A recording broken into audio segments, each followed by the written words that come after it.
kardeş ülke Azerbaycan ile olan bağlarını bir kez daha taçlandıran anlamlı bir etkinliğe ev sahipliği yaptı.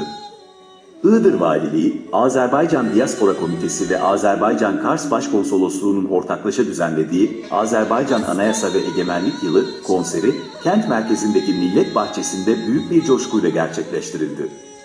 Etkinlikte sahne alan Azerbaycan devlet sanatçısı Alihan Samedov ve Revane Gurbanova, Iğdırlılara unutulmaz bir gün yaşattı.